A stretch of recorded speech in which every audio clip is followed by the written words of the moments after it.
is what I'm about. I think you might be the right person. Assalamualaikum warahmatullahi wabarakatuh. Hai teman-teman semua, apa kabar hari ini? Sekarang kita akan belajar tematik subtema 3, pembelajaran 3 dan 4 tentang pemantulan dan penyerapan bunyi. Jadi kita akan belajar tentang apa itu pemantulan dan penyerapan bunyi. Sebelum itu kita harus mengetahui timbulnya bunyi itu dari mana.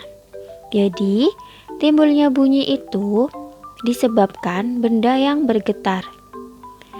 Jadi semua benda yang dapat menghasilkan bunyi disebut sumber bunyi. Getaran bunyi merambat ke segala arah sebagai gelombang. Dan makin jauh sumber bunyi, bunyi terdengar makin lemah. Bunyi yang kita dengar merupakan energi yang kuat dan lemah. Bunyi kuat ditimbulkan oleh getaran yang kuat, sedangkan bunyi lemah oleh getaran yang lemah. Selanjutnya, sifat-sifat bunyi. Jadi, bunyi itu memiliki beberapa sifat, meliputi yang pertama, bunyi dapat dipantulkan. Jadi, apabila bunyi mengenai permukaan benda yang keras, misalnya permukaan dinding semen, kaca, atau seng, bunyi tersebut akan dipantulkan. Sebagai contoh, suara kita akan terdengar lebih keras di dalam gua akibat dari pantulan bunyi yang mengenai dinding gua. Kemudian yang kedua, bunyi dapat merambat. Gelombang bunyi dapat merambat pada benda padat, gas, dan juga benda cair. Contohnya, kita dapat mendengar bunyi dua batu yang dibenturkan ke dalam air.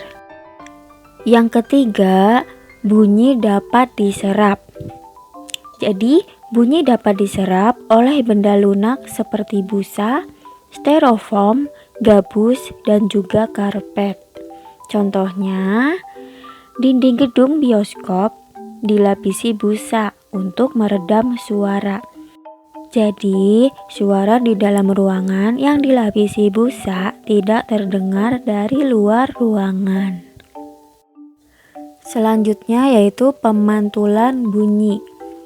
Sebuah kelereng yang kita lempar ke dinding yang keras akan mengalami pemantulan. Demikian juga dengan bunyi.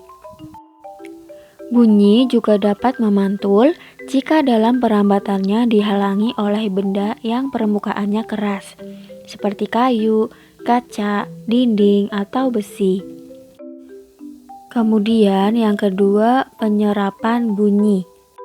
Bunyi juga dapat diserap. Benda-benda yang dapat menyerap bunyi adalah benda yang permukaannya lunak. Benda yang demikian disebut peredam bunyi, misalnya karpet, goni, kertas, kain, busa, dan wol. Benda-benda tersebut dapat digunakan untuk mencegah terjadinya gaung atau kerdam. Selanjutnya, macam-macam bunyi pantul. Ada beberapa bunyi pantul yang dapat kita ketahui. Yang pertama, gaung atau kerdam. Gaung atau kerdam terjadi karena bunyi dipantulkan oleh dinding yang jaraknya tidak jauh dari sumber bunyi. Hal itu menyebabkan datangnya bunyi pantul bersamaan dengan bunyi asli yang belum selesai terucapkan. Akibatnya, bunyi pantul mengganggu bunyi asli sehingga suara yang terdengar tidak jelas. Jadi, gaung atau kerdam adalah bunyi pantul yang terdengar hampir bersamaan dengan bunyi aslinya. Gaung menyebabkan bunyi asli terganggu sehingga yang terdengar tidak jelas. Kemudian yang kedua yaitu gema. Gema terjadi karena bunyi dipantulkan oleh dinding yang jaraknya jauh dari sumber bunyi.